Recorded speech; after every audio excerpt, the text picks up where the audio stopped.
Salut internet. Aujourd'hui c'est moi qui vous fais le salut internet parce que j'ai deux trucs à vous dire. La première c'est que oui, tu l'entends, j'enregistre pas là où je suis d'habitude, tout simplement parce que je suis en vacances chez moi en Guyane pendant quelques jours avec d'autres youtubeurs. On vous prépare plein de vidéos super stylées et c'est plutôt le rush, j'ai pas réussi à trouver un endroit pour vraiment bien enregistrer. Donc voilà, si vous entendez des petits bruits parasites, s'il y a de l'écho, etc. Désolé, je fais vraiment au mieux. Le deuxième truc concerne le livre et une chose que j'avais promis, mais ça je vous en reparle à la fin de la vidéo. Ok, on peut commencer maintenant. On a vu il y a pas très longtemps dans une vidéo que parfois on peut finir heureux d'avoir commis une erreur. Dans cet épisode je vais vous montrer le contraire, qu'il arrive aussi qu'on regrette d'avoir fait des choses bien. Alors c'est parti pour cette fois où le karma faisait la sieste.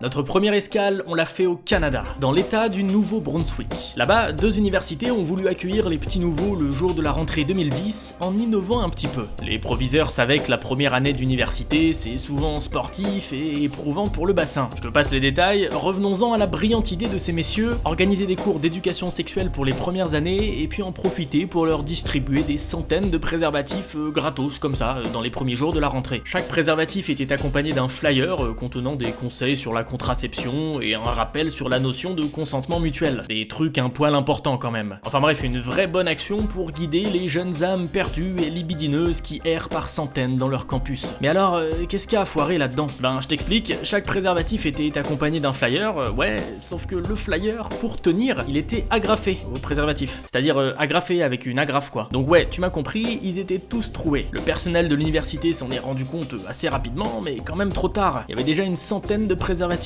piégés qui se baladaient dans le campus. Alors, je sais pas combien d'étudiants se sont retrouvés avec une MST imprévue, mais bon, ça te donne déjà une idée de comment une bonne action au départ peut complètement partir en vrille.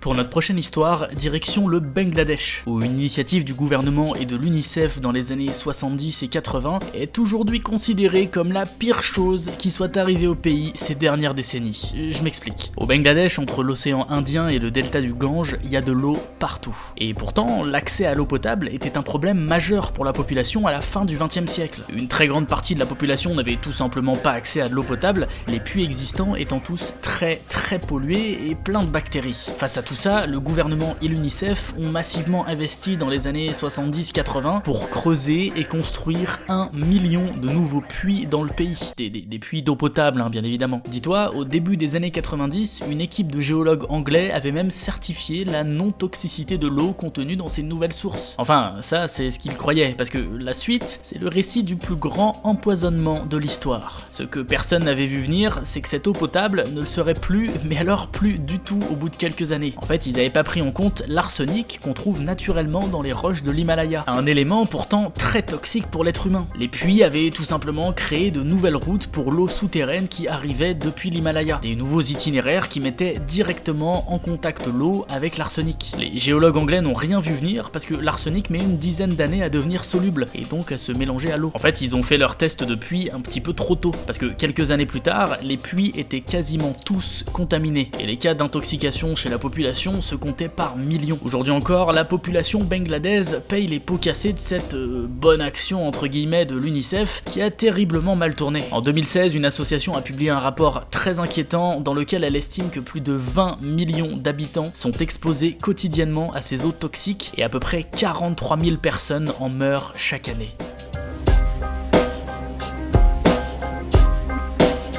Dans les années 70, l'écologie occupait déjà les esprits. Sous l'impulsion du mouvement hippie, la planète commençait à être reconsidérée. Mais à l'époque, c'était pas tant le réchauffement climatique qui faisait peur. Non, ce qui sautait aux yeux, c'était la pollution des océans. Et en Floride, dans les années 70, la conséquence majeure, c'est la destruction progressive des récifs coralliens. Face à cette menace grandissante, l'entreprise Broward Artificial Reef a une idée qui pourrait sauver la situation et même faire d'une pierre deux coups. Parce que ouais, je vous ai pas dit, un autre problème écologique de l'époque, enfin, ça a pas vraiment changé changé depuis, tu me diras, ce sont tous les pneus usagés qui s'entassent un peu partout et dont on ne sait pas trop quoi faire pour s'en débarrasser. Du coup, la Broward machin là, elle se dit pneus usagés, corail en voie de disparition, bingo, pourquoi ne pas créer un récif artificiel avec les pneus? Le plan est ultra simple, collecter des millions de pneus, les larguer dans l'océan à des endroits précis et laisser la nature faire le reste pour relancer la vie aquatique. Ça paraît complètement con dit comme ça, mais c'était pas si stupide en fait. Les récifs de corail artificiels, il y en a plein, des épaves de bateaux par exemple, et ça marche plutôt bien. Du coup, le gouvernement de Floride est convaincu et se lance dans sa première politique écologique de grande ampleur. Sauf qu'ils ont clairement oublié un paramètre dans leurs équations, une épave, c'est fixe. C'est bien pour que la vie s'y développe tranquillement. Mais un tas de pneus, ça bouge au gré des courants. Je te rappelle aussi qu'on est au large de la Floride, une région où t'as des ouragans chaque année. Bon bah, dès les premiers jours qu'ont suivi le largage des pneus dans l'océan, t'en as des milliers qui ont commencé à accoster un petit peu partout sur les plages de Floride. Et voilà comment, en voulant sauver ton littoral, tu finis par provoquer un désastre écologique encore plus important. Depuis, l'armée américaine se sert de ces endroits pour entraîner ses plongeurs qui doivent remonter les pneus un à un. Ça fait plus de 40 ans et les 2 millions de pneus sont très loin d'avoir tous été récupérés.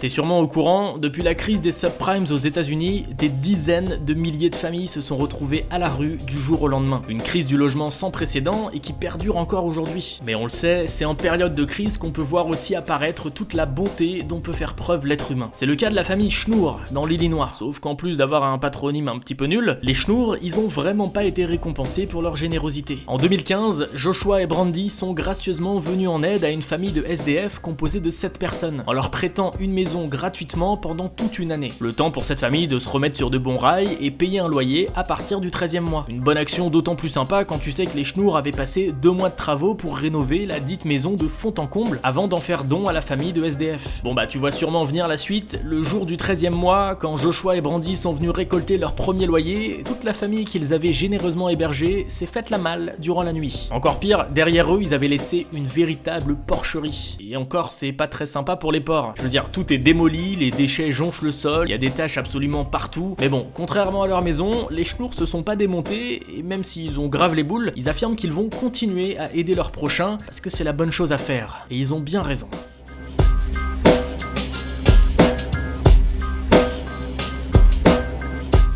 En Angleterre, il y a des volontaires bénévoles pour assister les ambulanciers et porter les premiers secours quand ils arrivent avant eux sur les lieux d'un incident. Il suffit de passer ton brevet de secourisme, faire un petit test pratique, et tu seras notifié de toutes les urgences pas loin de chez toi. Un système qui peut sauver des vies, notamment dans les campagnes, où les hôpitaux ne courent pas les rues. En 2013, c'est justement dans la petite ville de Farringdon que Godfrey Smith opère en tant que bénévole depuis 15 ans. Il gagne pas un sou pour ça, hein. Depuis 15 ans il dévoue jusqu'à 50 heures par semaine de son temps libre, juste pour aider les gens et sauver des vies. Un soir, on le prévient d'une urgence, un homme en danger de mort. Godfrey se précipite sur les lieux indiqués et arrive à temps pour le sauver. Alors à ton avis, qu'est-ce qu'il a reçu en retour? Une médaille? Un petit remerciement ou quelque chose? Eh ben non, rien de tout ça. Le lendemain, Godfrey s'est tout simplement fait virer du programme. Trop empressé à aller au secours d'un mourant, le mec en a oublié le code de la route. Ce voyou a été flashé à 50 km/h dans une zone limitée à 30 km/h. Et en plus, à côté de ça, il a dû payer une amende assez salée. Mais bon, si j'ai choisi de parler de son histoire, c'est parce que celle-ci se finit bien. Ouais, il en fallait quand même bien une pour vous montrer qu'être une bonne personne, la plupart du temps, ça paie. Parce que finalement, Godfrey Smith a réintégré l'équipe des volontaires seulement quelques mois plus tard, après que sa ville s'est mobilisée pour plaider en sa faveur. Une pétition a tourné, elle a reçu plus de 2000 signatures. Pour une ville d'à peine 7000 habitants, c'est plutôt pas mal.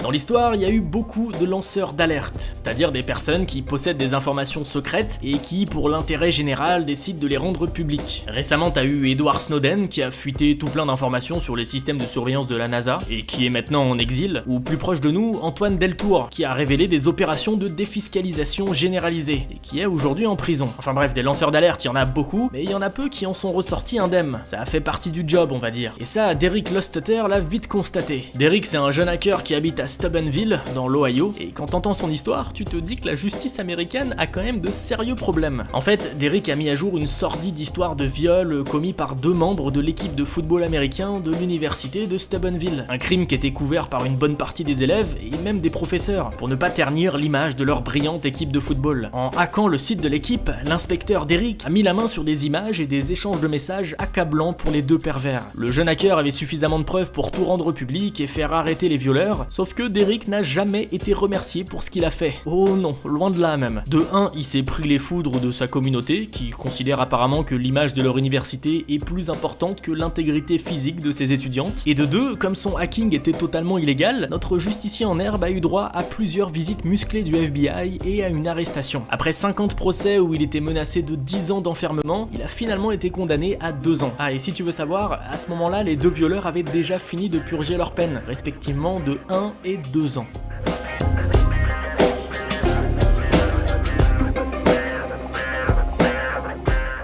Je te propose de terminer sur une note un petit peu plus légère. Ça commence au début des années 2010, quand les membres de la Christian Science Church décident d'acheter un petit terrain à Dixon dans l'Illinois, parfait pour y construire leur nouvelle église. Jusqu'ici, tout va bien, y a pas de problème. Mais sur ce lopin de terre, il y a un chêne énorme et très vieux, auquel la communauté de Dixon semble très attachée. Pas de problème, la Christian Science Church respecte l'ancienneté du chêne et décide de construire une église innovante, dont le design est pensé exprès pour contourner le vieil arbre sans avoir à lui arracher la moindre feuille, le moindre gland. Une bonne action qui permet à l'église de faire une première bonne impression auprès des habitants de Dixon, mais aussi de se taper l'affiche dans tout le reste du monde. Parce que du coup, voilà à quoi ressemble l'église vue d'en haut. Pas besoin de te faire un dessin ou de te sortir l'image du palmier. Enfin bon, le palmier je le fais quand même par principe, hein, mais t'auras reconnu tout seul à quoi ça ressemble. T'as même le chêne qui, du coup, se fond parfaitement dans le décor. Bon, tu te doutes bien que très vite la photo a circulé partout sur les réseaux, le bâtiment se faisant renommer au passage la Dick Church, ou l'église Stubb en français, une célébrité soudaine et un surnom dont se serait bien passé la Christian Science Church. Et la cerise sur le gâteau, la devise de cette communauté c'est Rising Up. Dans certains cas, tu peux traduire ça par en érection.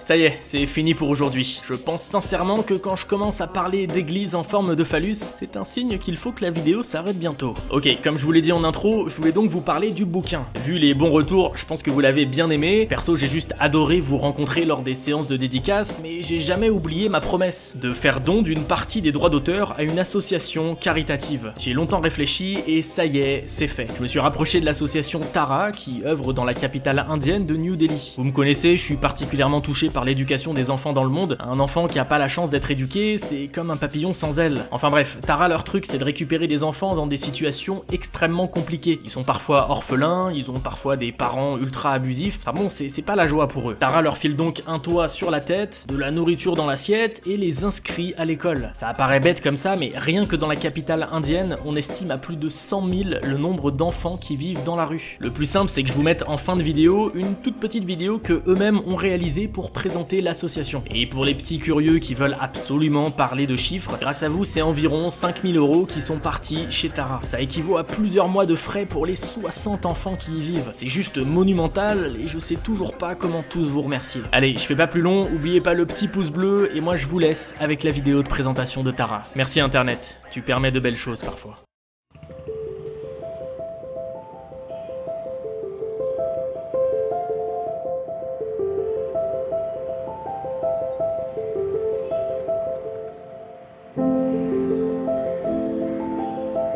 En 2006, j'étais en vacances en Inde, je me baladais dans les rues de Bombay et j'ai marché par inadvertance sur un enfant des rues. C'était un enfant qui avait 4 ans à peu près et qui dormait dans la rue seul sans aucune protection et ça m'a beaucoup frappé. J'ai été hanté toute la nuit par ce petit garçon et le lendemain matin je suis revenu le chercher, il n'était plus là et j'ai décidé de monter une ONG pour des enfants comme lui.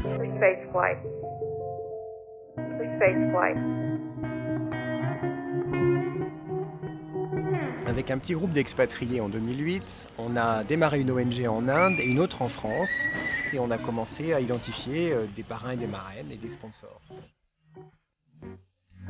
On a aujourd'hui 4 maisons, une pour les garçons, une pour les filles, une pour les tout petits et une pour les jeunes adultes. Nous hébergeons aujourd'hui 65 enfants et jeunes adultes de 2 à 22 ans.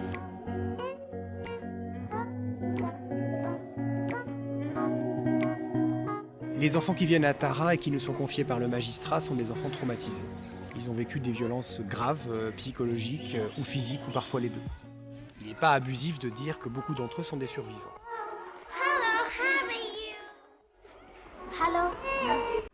C'est très important de leur fournir un espace de type familial et non violent où ils peuvent retrouver une joie de vivre, le droit d'avoir une enfance normale et la possibilité de grandir sans peur et sans honte. Permettre aux enfants d'acquérir un statut de sujet et non plus d'objet, ça passe par la maîtrise du nombre de résidents à Tara. Donc il n'y a jamais plus de 20 enfants par maison et chaque enfant est considéré comme un être humain à part entière. Ce qui est fondamental pour des enfants traumatisés comme ceux-ci, c'est d'abord un sens de la sécurité et puis un sens du respect pour eux-mêmes et pour les autres. Le but de Tara, c'est que les enfants arrivent à voler de leurs propres ailes et à prendre leurs propres décisions. Un enfant à 18 ans, il faut qu'il soit guidé progressivement vers l'autonomie, et c'est ce que nous faisons avec les jeunes majeurs jusqu'à l'âge de 22 ans. Tara, c'est comme toutes les maisons du monde, on a besoin d'aide pour payer le riz tous les mois, le lait, les cartables, la santé, l'éducation des enfants. Et donc on a besoin de parrains et de marraines qui aient envie d'aider les enfants.